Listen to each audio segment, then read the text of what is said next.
Some places you walk through, and some places have been quietly rebuilt around you. This is one of the second kind. Every stem of grass and every wildflower you are about to pass was planted here on purpose, on land that people spent decades stitching back together. We are at the Belwin Conservancy, on the Stagecoach Prairie, in the St. Croix Valley of eastern Minnesota. Let us walk it, and I will tell you how a prairie comes back from nothing.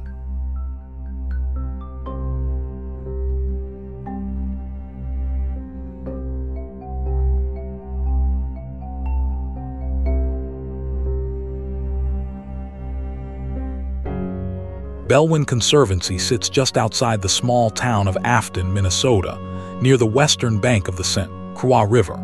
It covers more than 1,600 acres of restored prairie, oak savanna, wetland, and woodland, which makes it one of the largest privately protected natural areas in the Twin Cities region. Its mailing address, fittingly, is 1553 Stagecoach Trail South. The trail we are on today crosses the Stagecoach Prairie Natural Area, one of the oldest restored pieces of the whole preserve. It is a short loop, a little under 2 miles, but it holds a very long story.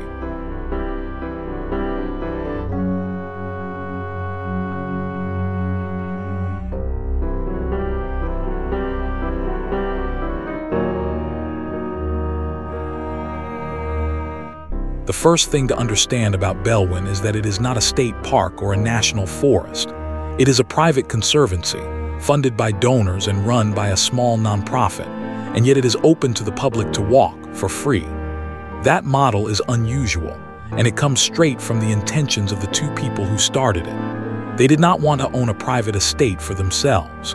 They wanted to give a piece of Minnesota back to the children of St. Paul permanently, and then keep giving.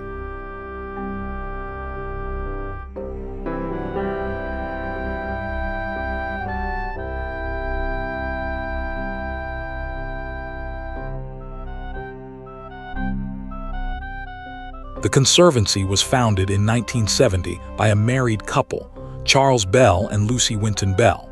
Charles came from a family tied to the milling fortunes of the region, and Lucy Winton Bell was a philanthropist deeply committed to conservation and to children. Together, they made an unusual decision for their time. Rather than develop the rolling farmland they had acquired near Afton, they chose to protect it and open it to school children. Their partnership, in name and in purpose, is the reason all of this exists.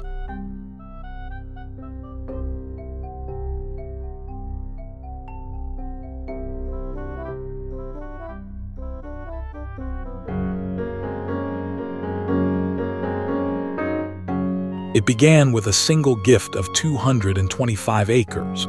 That first parcel became the seed, both figuratively and quite literally, because from it grew a program and an appetite to protect more. Over the following decades, the Conservancy added parcel after parcel, some purchased, some placed under conservation easement by neighbors who wanted their land protected forever. What started as those 225 acres is now more than 1,600. The prairie under your feet is part of that patient, deliberate expansion.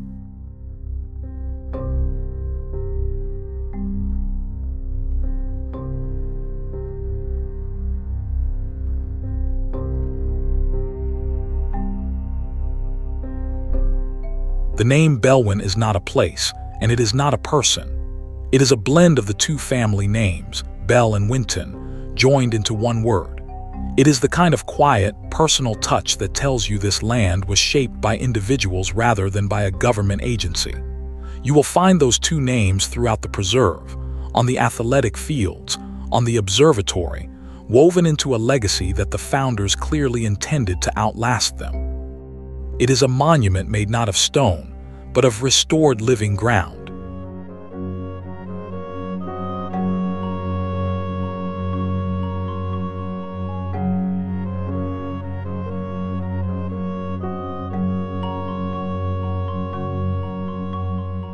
To understand why this landscape looks the way it does, you have to go back tens of thousands of years, to the melting of the great ice sheets.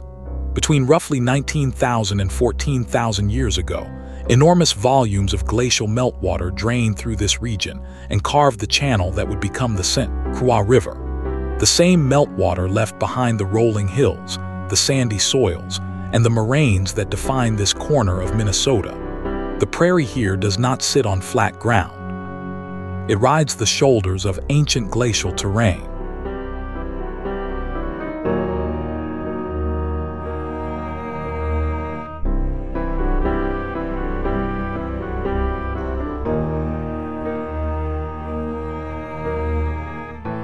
Notice how the ground swells and dips beneath the trail.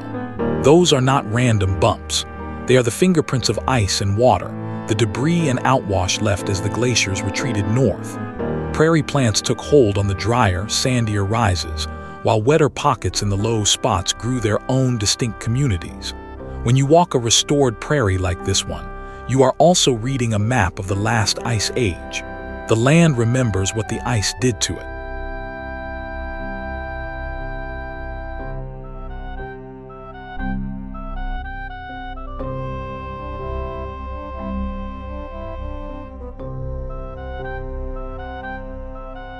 Just to the east of us runs the St. Croix River, about 169 miles long, forming much of the border between Minnesota and Wisconsin. It is one of the most celebrated rivers in the upper Midwest, prized for its clear water and steep, wooded bluffs. Its beauty is not an accident of neglect. It has been deliberately guarded for more than half a century. The river is the reason so much land in this valley, including Belwin, has been fought for and kept wild.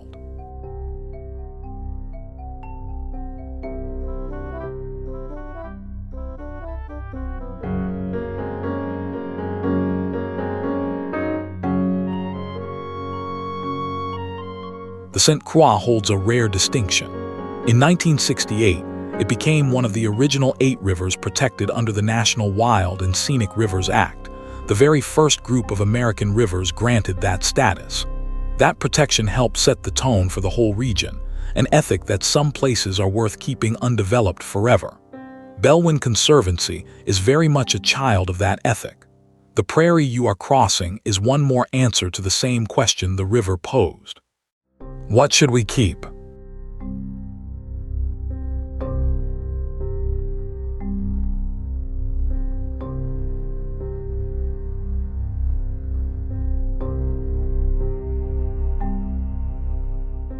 Upstream, the glacial river cut a dramatic gorge known as the Dalles of the St. Croix, where meltwater drilled deep potholes into solid rock and left cliffs standing over the water. It is a reminder of just how much force once moved through this valley.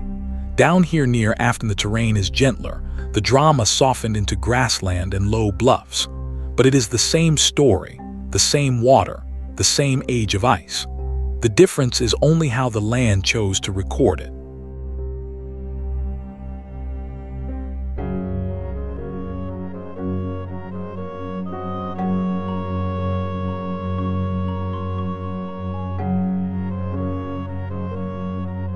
For much of the 19th century, the St. Croix Valley was one of the great timber corridors of the nation.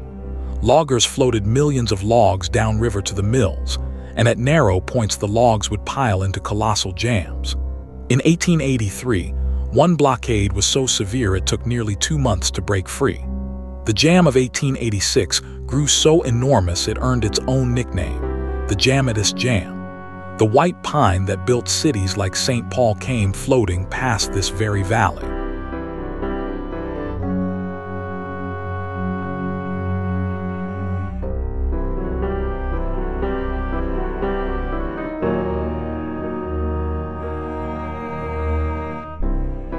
When the great pineries were cut, the loggers moved on and the land around the valley turned to farms. Fields of corn and pasture replaced the native cover across most of this region. That is what makes a restored prairie so striking. It is not leftover wilderness that somehow survived. It is land that was farmed, then bought, then painstakingly returned to something close to what stood here before the plows. What you see is not preserved, it is resurrected.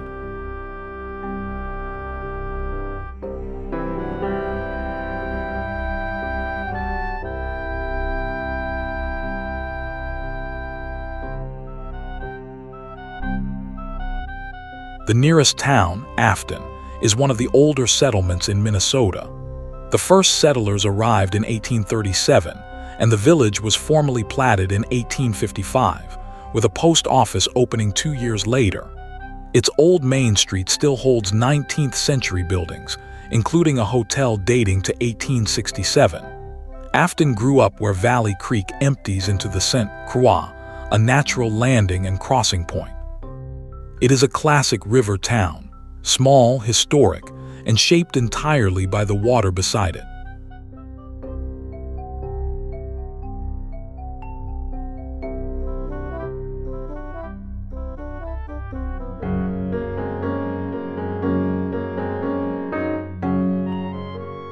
The town owes its name to poetry rather than geography. Afton is drawn from a poem by the Scottish poet Robert Burns, the tender verse that begins, "Flow gently, sweet Afton." Early settlers, charmed by the quiet creek and gentle valley, borrowed the name for their new home half a world away from Scotland. It is a small, romantic detail, but a telling one. Even the settlers saw this valley as a place worth writing about.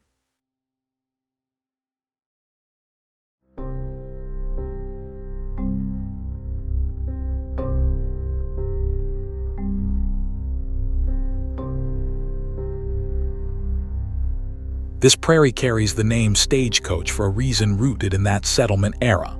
Before railroads laced the region together, travel between river towns and the growing capital moved by horse and coach over rough overland roads. Routes like these carried mail, passengers, and news across Washington County in the middle of the 1800s. The Stagecoach name, and the road address of the Conservancy itself, preserve the memory of that slower age of travel. You are walking, in a sense, along the ghost of a 19th century highway.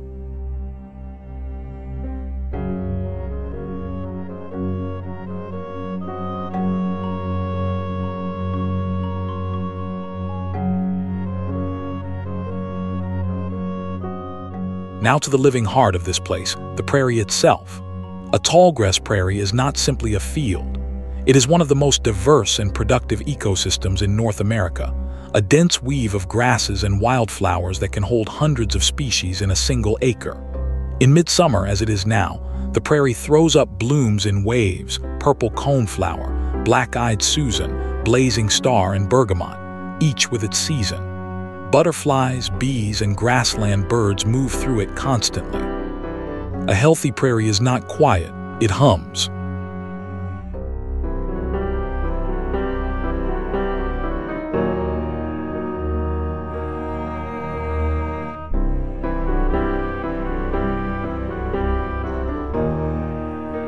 It is hard to grasp today, but tallgrass prairie once covered vast stretches of the middle of this continent, and it is nearly all gone.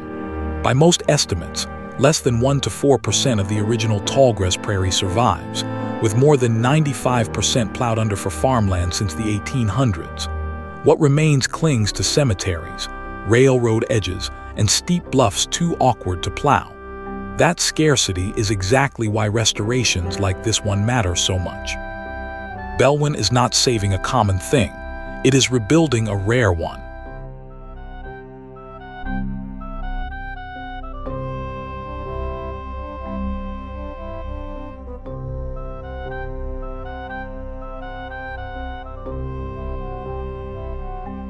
The most astonishing part of a prairie is the part you cannot see.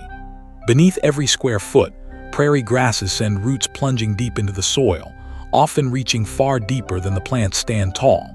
That underground architecture is what makes prairie so tough. It survives drought, fire, and grazing because most of its living mass is safely below ground. Those roots also build some of the richest soil on Earth, which is precisely why settlers plowed the prairie in the first place. The very thing that made it strong is what nearly destroyed it.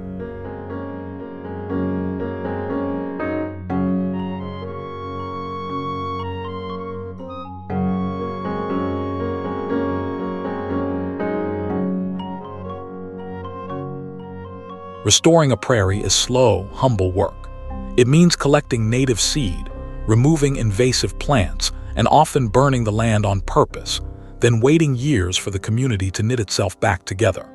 The Stagecoach Prairie you are walking was purchased and restored in the early 1990s, which means these plants have had decades to establish.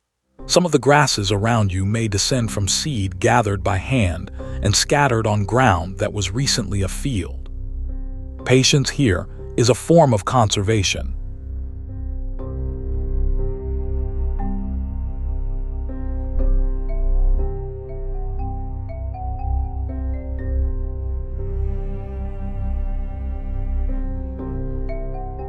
Where the prairie meets the woods, you find something even rarer, the oak savanna. A savanna is neither forest nor grassland but a blend of the two, scattered open-grown oaks standing over a sunlit floor of prairie plants.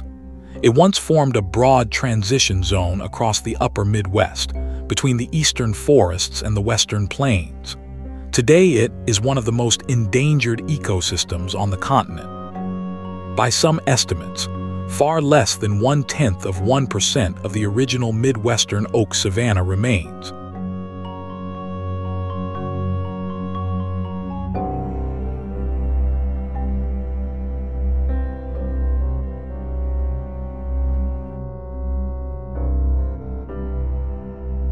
The signature tree of this savanna is the bur oak, and it is built for a hard life. Its bark is thick and corky, the most fire-tolerant of any oak, which allowed it to survive the grass fires that once swept these lands. Those same fires killed the thin-barked trees that tried to crowd in, keeping the savanna open and sunlit. A lone, wide-crowned bur oak standing in the grass is not a survivor by accident. It is a tree shaped by centuries of flame.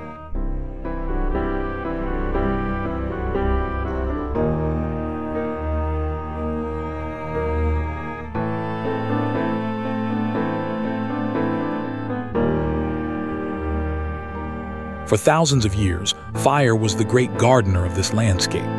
Lightning set some fires, and people set others deliberately to clear brush, improve travel, and drive game. Those regular burns held back the forest and let the grasses and wildflowers thrive.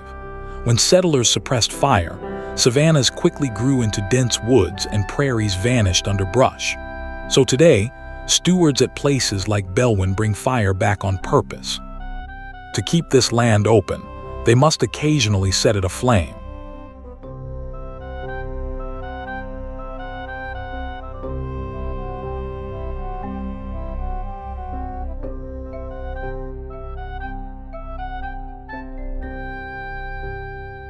A prescribed burn looks alarming and is anything but reckless. On a chosen day, with the right wind and moisture, crews light the prairie and let a low fire move across it, clearing dead thatch and knocking back invaders. Within days, green shoots push up through the blackened ground, and within weeks the prairie is greener and more vigorous than before. The plants here evolved with fire and actually depend on it. What would destroy a forest is exactly what renews a prairie.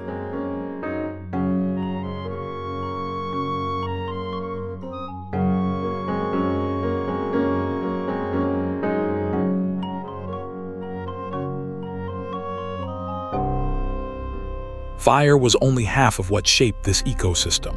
The other half walked on 4 legs and weighed a ton. For millennia, enormous herds of American bison roamed the grasslands, grazing, trampling, and wallowing, and the prairie evolved around their appetites. When the herds were slaughtered nearly to extinction in the 1800s, the prairie lost a keystone force. A truly complete prairie restoration cannot only be about plants. At some point, you have to bring back the animal that made the grass.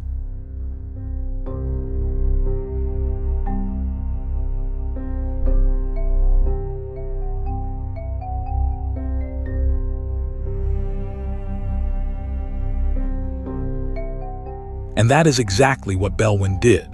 In 2008, the Conservancy reintroduced bison to a dedicated prairie of about 160 acres, part of a growing movement to restore the great grazer to its native ground. From roughly May through October, a small herd grazes the restored prairie here, doing the ecological work their ancestors once did across the whole continent. Their grazing shapes the grass, their hooves churn the soil, and their presence closes a circle. The prairie at last has its keeper back.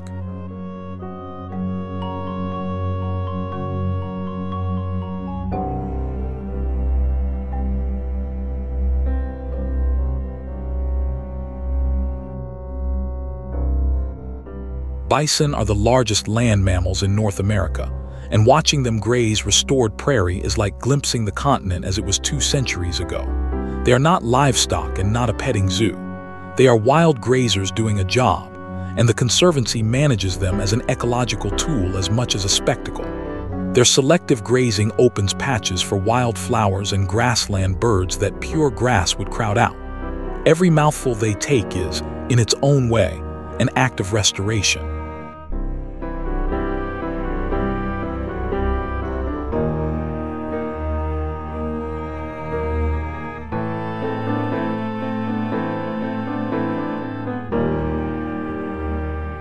Remember that this land was never meant to be admired from a distance. From the very beginning, the founders tied Belwin to the children of St. Paul. In 1970, the same year the Conservancy was born, they struck an agreement with the St. Paul public schools to bring city students out to this land. The first classes arrived in the autumn of 1971. What began as a single outdoor laboratory became one of the longest-running environmental education programs in the state.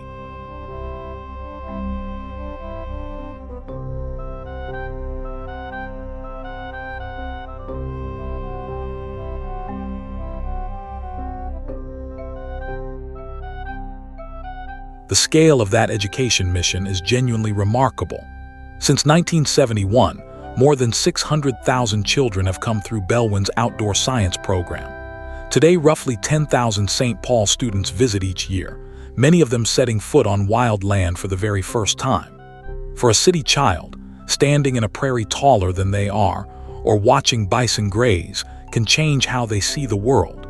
That, more than any acreage figure, is the founders' true legacy.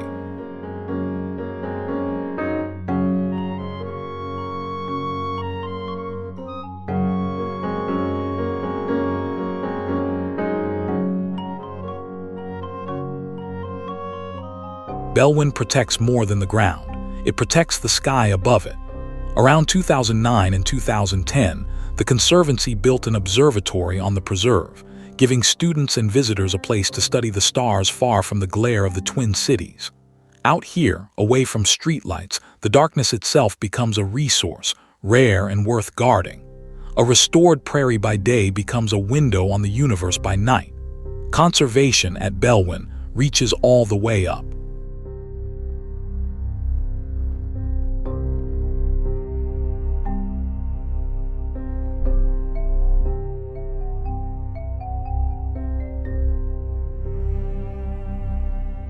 Think back over what this single loop has held.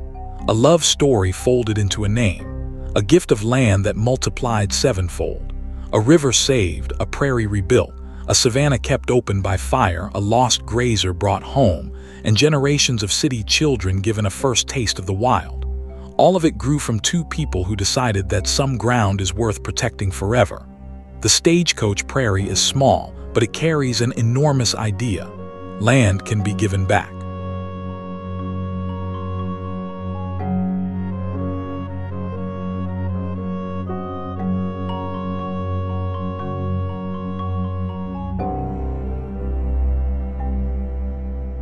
We have walked the Stagecoach Prairie at the Belwin Conservancy, near Afton, Minnesota, and traced how a working farm became a living prairie again. Restored grasses, wandering bison, fire-tended savanna, and a dark night sky, all held together by one blended name, Belwin. It is proof that with patience and intention, a landscape can be healed rather than merely mourned. If you ever find yourself in the St. Croix Valley, come walk it yourself and stand where the grass has come home. Thank you for watching. Follow for more of the trails of the world.